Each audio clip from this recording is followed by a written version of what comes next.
Olá, aqui é o André Barros, o Moneymaker. Preço-alvo de uma ação, você sabe do que se trata? Bom, certamente você sabe que é uma cotação de uma ação, né? O preço que você, se abrir agora o seu home broker, vai encontrar o mercado negociando naquele momento um determinado papel. Um preço, né? Um valor que ele oscila minuto a minuto.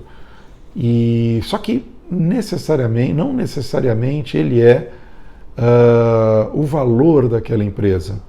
E aqui vem uma primeira, na minha visão, né, uma primeira distinção entre preço-alvo e valor intrínseco de uma empresa.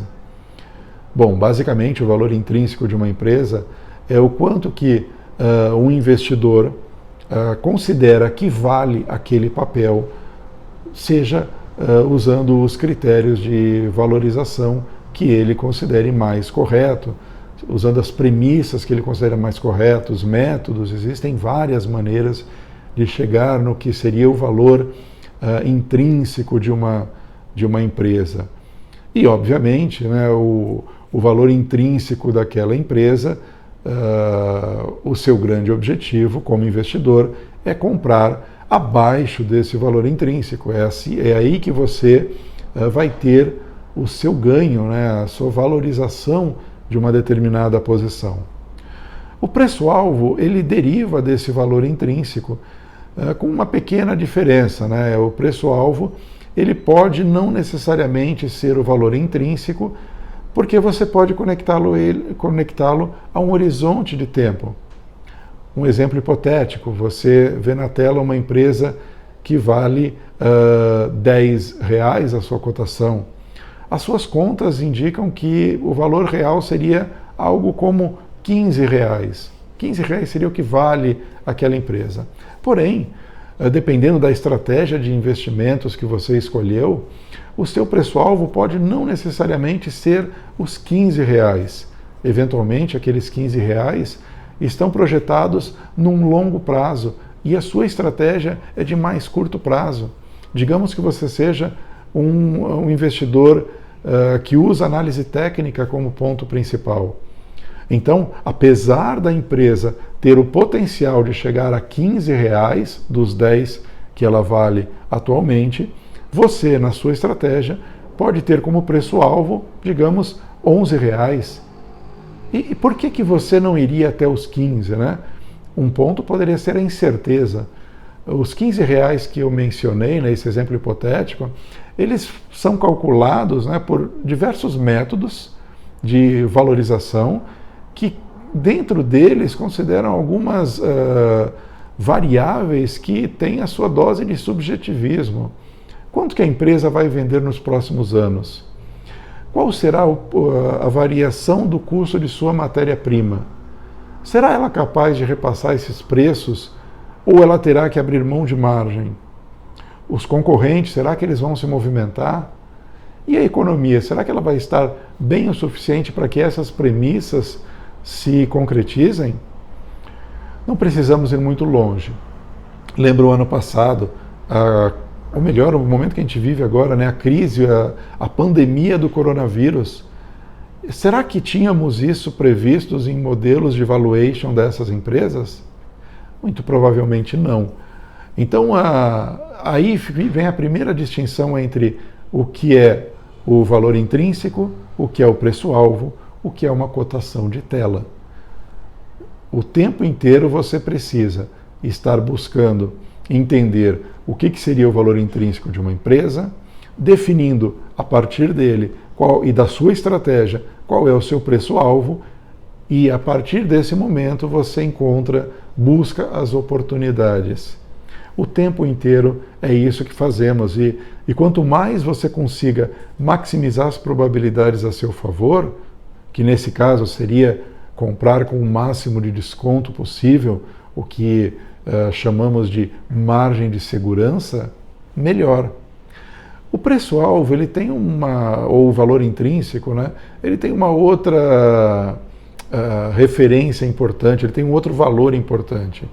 Não é só para comprar barato, mas é também para que você possa monitorar as suas posições ao longo do tempo. Eu sou um investidor do tipo buy and hold, eu estou interessado talvez só em dividendos. Então eu já tenho boas empresas que eu vou segurar a vida inteira. Legal, é uma maneira de trabalhar válida, tomando alguns cuidados, como diversificação, realmente tendo a disciplina de fazer isso que você se propõe. Mas mesmo nesse caso, ter essa perspectiva do valor intrínseco também é importante. Será que, dando um exemplo aqui, a Cielo de hoje é a mesma, tem o mesmo valor intrínseco do que a Cielo de alguns anos atrás, com ROIs muito altos, com um dividend yield altíssimo?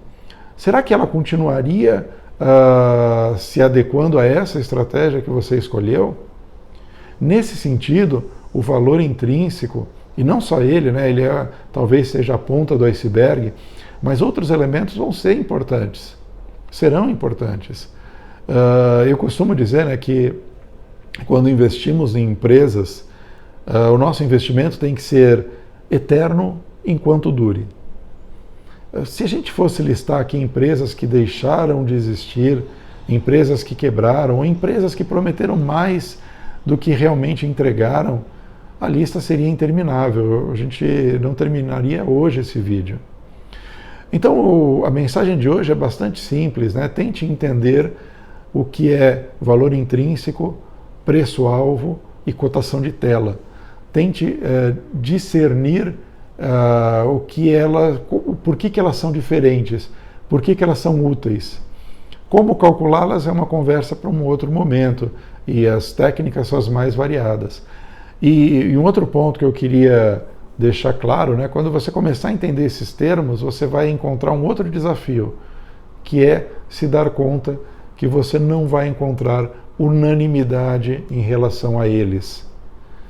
A cotação em tela, sim, né, obviamente, você abriu o seu home broker, o número que está lá é o número que está lá naquele segundo. Se você voltar a olhar em poucos minutos, esquece, o número provavelmente vai ser outro, as condições serão outras, e mesmo que ele seja exatamente o mesmo número, o que ele representa é uma outra situação. O segundo, né, o preço-alvo. O preço-alvo ele está conectado ao valor intrínseco e à estratégia de cada um. Então, como eu dei o exemplo do cara que tem uma visão de mais curto prazo para aquele de longo prazo, né, o 10 de tela, o 15 de valor intrínseco e o preço-alvo. Um investidor pode, apesar dos dois concordarem que o valor intrínseco de uma ação é R$15, cada um deles pode ter um preço-alvo diferente, de acordo com a estratégia que eles adotam. E, finalmente, o valor intrínseco. Como eu também comentei rapidamente, né, existem tantas variáveis dentro do cálculo de um valor intrínseco, e existem tantos métodos para chegar a ele, que dificilmente você vai encontrar no mesmo momento analistas ou especialistas ou investidores chegando a exatamente o mesmo valor intrínseco. E, de novo, mesmo quando eles cheguem no mesmo valor intrínseco, que seria uma coincidência brutal, pode ser que você ainda encontre razões diferentes para eles terem chegado naquele mesmo valor. Seja como for, é extremamente importante que você tenha, no mínimo, o seu preço-alvo definido quando você entra numa determinada posição, mesmo que o seu horizonte seja de longo prazo, quando aí talvez o valor intrínseco entre muito mais em voga. Mas seja qual for a sua estratégia, você vai precisar lidar com esses conceitos. Ok? Valeu, pessoal. Vamos juntos.